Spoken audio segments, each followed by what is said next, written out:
Hello மக்களே, நான் தான் மிஸ்டர் அப்துல். இன்னைக்கு என்ன வீடியோ பார்க்க போறோம்னா கிரிப்டோ கரன்சினா என்ன, அது எப்படி உருவாச்சு, அதோட அட்வான்டேஜ் டிஸ்அட்வான்டேஜ் இத பத்தி தான் பார்க்க போறோம். வீடியோ முழுசா ஸ்கிப் பண்ணாம பாருங்க. வாங்க வீடியோக்குள்ள போலாம்.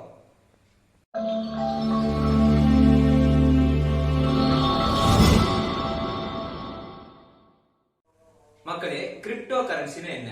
கிரிப்டோங்கிறதுக்கு அர்த்தம் பாத்தீங்கன்னா மறைமுகமான, கரன்சினா மணி அப்படின்னு சொல்லுவோம். கிரிப்டோ கரன்சி வந்து நம்மளால கையால தொட்டெல்லாம் உணர முடியாதுங்க. அது ஒரு டிஜிட்டல் ஃபார்மேட் மணி.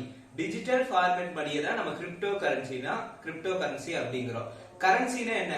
கரன்சிங்கிறது பாத்தீங்கன்னா பண்டைய காலத்துல உருவானதுதான் கரன்சி அப்படிங்கிறோம். அந்த காலத்துல வந்து பண்டமாற்று முறை அப்படிங்கிற ஒரு முறை தான் மக்கள் எல்லாருமே பயன்படுத்திருக்காங்க. பண்டமாற்று முறைனா உங்களுக்கே எனக்கு தெரியும், ஆனா சில ஸ்கூல் ஸ்டூடெண்ட்ஸ் எல்லாம் பாத்துட்டு இருப்பீங்க, அவங்களுக்காக சொல்றேன். இப்ப நம்ம கிட்ட ஒரு பொருள் இருக்கு, அடுத்தவங்கள்ட்ட ஒரு பொருள் இருக்கு. அந்த அடுத்தவங்க இருக்க பொருள் நமக்கு தேவைப்படுதுன்னா நம்ம கிட்ட இருக்க பொருள் வந்து அவங்கள்ட்ட கொடுத்துட்டு அவங்கள்ட்ட இருக்க பொருள் வந்து நம்ம வாங்கிக்கலாம். இதுதான் பண்டமாற்று முறை அப்படின்னு சொல்றான். ஆனா இந்த முறையில வந்து நிறைய சிக்கல்கள்லாம் இருந்துச்சு. எந்த பொருளுக்கு எதை கொடுக்கறது அப்படிங்கிற மாதிரி சிக்கல்தான் இருந்துச்சு. அதுக்கப்புறம் தான் பாத்தீங்கன்னா தங்க நாணயம், வெள்ளி நாணயம், அந்த மாதிரி நாணயம் தான் வந்துச்சு. ஆனா அதையும் மக்கள் வந்துட்டு தொலை தூரம் போகும்போது எடுத்துட்டு போறதுக்கு வந்து ரொம்ப சிரமப்பட்டாங்க. அதுக்கப்புறம் தான் நம்ம அரசாங்கம் வந்து கொண்டு வந்தது ரூபாய் நோட்டுகள். 10 ரூபாய், 20 ரூபாய், 500 ரூபாய், 1000 ரூபாய், அந்த மாதிரி ரூபாய் நோட்டுகளை கொண்டு வந்துச்சு. இதான் ஒரு ரூபாய் நோட்டு உருவானதோட கதைங்க மக்களே.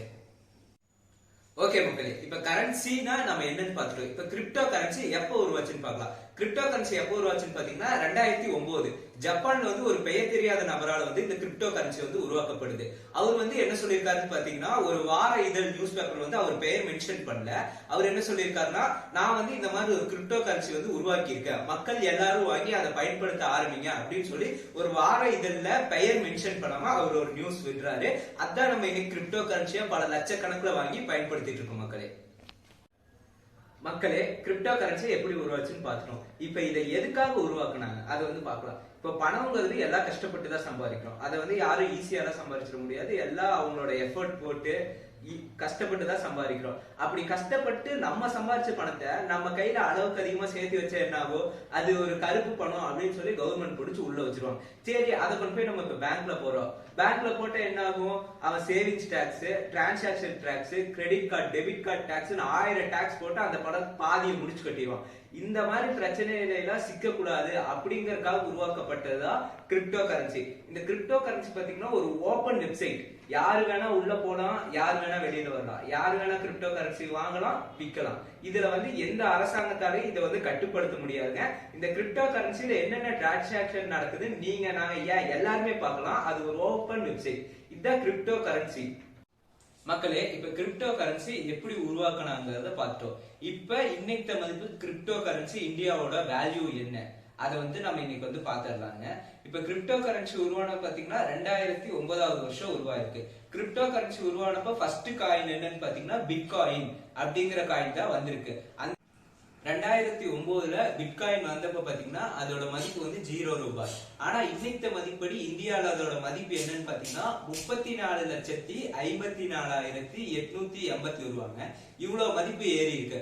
ஆனா இந்த மதிப்புங்கிறது வந்து ஒரு நிலையான மதிப்புங்கிறது கிடையாதுங்க மக்களே. இப்ப நாட்டுல டக்குன்னு ஏதோ ஒரு இன்சிடென்ட் நடக்குதுன்னு வச்சுக்கோங்களேன், டக்குன்னு அதோட மதிப்பு குறைஞ்சிடும். திடீர்னு வேற ஏதாச்சும் இன்சிடென்ட் நடக்குதுன்னா அதோட மதிப்பு ஏறிடும். இதை யாராலையும் கணிக்க முடியாது மக்களே. கிரிப்டோ கரன்சியோட வேல்யூ பார்த்துட்டோம். சரிடா, இந்த கிரிப்டோ கரன்சி எப்படிதாண்டா உருவாகுது அப்படின்னு வாங்க பார்க்கலாம். இப்ப கிரிப்டோ கரன்சிக்கு வந்து ஒரு அல்காரிதம் இருக்குங்க. அந்த அல்காரிதம் நேம் பாத்தீங்கன்னா பிளாக் செயின் டெக்னாலஜி. இதுதான் கிரிப்டோ கரன்சியோட அல்காரிதம் நேம். இந்த அல்காரிதம் தான் அந்த கிரிப்டோ கரன்சி அந்த ஃபுல் இதையும் அந்த அல்காரிதம் தான் கண்ட்ரோல் பண்ணுது. சரிடா, இந்த அல்காரிதம் ஓகே, இந்த அல்காரிதம் வச்சு எப்படி கிரிப்டோ கரன்சி உருவாக்குறதுன்னு பாத்தீங்கன்னா அதுக்கு வந்து 2 வழி இருக்குங்க. ஒண்ணு வந்து மைனிங், இன்னொன்னு வந்து பையிங். வாங்க அடுத்த இதுல பார்க்கலாம் இது ரெண்டுனா என்னன்னு. மக்களே, கிரிப்டோ கரன்சி எப்படி உருவாச்சுன்னு பார்த்தோம். ஒன்னு மைனிங், இன்னொன்னு பையிங். மைனிங்னா என்னன்னு பார்த்தலாம் மக்களே. மைனிங்னா என்ன, மைனிங்கோட அர்த்தம்னு பாத்தீங்கன்னா ஒரு சுரங்கம், ஒரு கண்டுபிடிக்கிறது, அந்த மாதிரி அர்த்தம் தான் மைனிங்க்கு வரும். எப்படி பல ஆயிரம் வருஷத்துக்கு முன்னாடி உருவான தங்கத்தை வந்து நம்ம இன்னைக்கு சுரங்கம் தோண்டி அந்த தங்கத்தை கண்டுபிடிக்கிறோமோ, அந்த மாதிரிதான் கிரிப்டோ கரன்சி அந்த பிளாக் செயின் டெக்னாலஜி யூஸ் பண்ணி நம்ம பல நூத்துக்கணக்கான சிஸ்டம் வச்சு கண்டுபிடிக்கிறது தான் கிரிப்டோ கரன்சி. அந்த மாதிரி ஈஸியால கிரிப்டோ கரன்சி வந்து கண்டுபிடிச்சிட முடியாது மக்களே. ஒரு கிரிப்டோ கரன்சி கண்டுபிடிக்கணும்னா சுமார் 5 வருஷம் ஆகும் மக்களே. 5 வருஷம் நூத்துக்கணக்கான கம்ப்யூட்டர் இது ரெண்டும் சேர்ந்து வந்ததா ஒரு கிரிப்டோ கரன்சி வந்து உருவாக்க முடியும் மக்களே மைனிங்னா நம்ம என்னன்னு பார்த்தோம். அதோட இன்னொரு வழி பாத்தீங்கன்னா பையிங் அப்படின்னு சொல்லலாம். பையிங்னா உங்க எல்லாத்துக்குமே தெரியும்.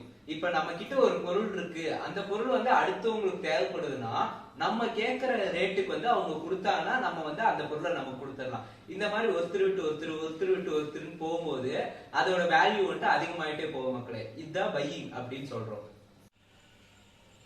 இப்ப பையிங்னா நம்ம என்னன்னு பார்த்துட்டோம். சரி, இதை எப்படி பை பண்றதுன்னு பார்க்கலாம். இதுக்கு வந்து காயின் ஸ்விட்ச் அப்படிங்கிற ஒரு ட்ரஸ்டடான ஆப் இருக்குங்க.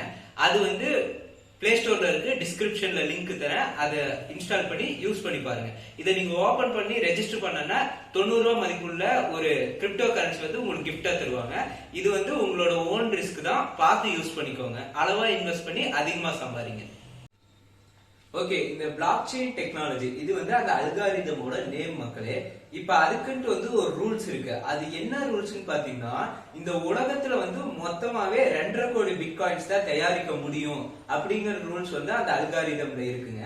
அது ஏன் அப்படின்னு பாத்தீங்கன்னா, இப்ப 2.5 கோடி பிட்காயின்ஸ் உருவாக்குறதே அதிகம். இப்ப அதுக்கும் மேல பிட்காயின்ஸ் உருவாயிட்டே போச்சுன்னா அதோட ரேட்டுங்கிறது வந்து டவுன் ஆயிடும். எக்கனாமிக்ஸ் படிச்சவங்களுக்கு வந்து இதை பத்தி தெரியும். பற்றாக்குறை இலக்கணம் லயனல் ராபின்ஸ் அப்படிங்கிற வந்து பற்றாக்குறை இலக்கணத்தை பத்தி பேசியிருப்பாங்க.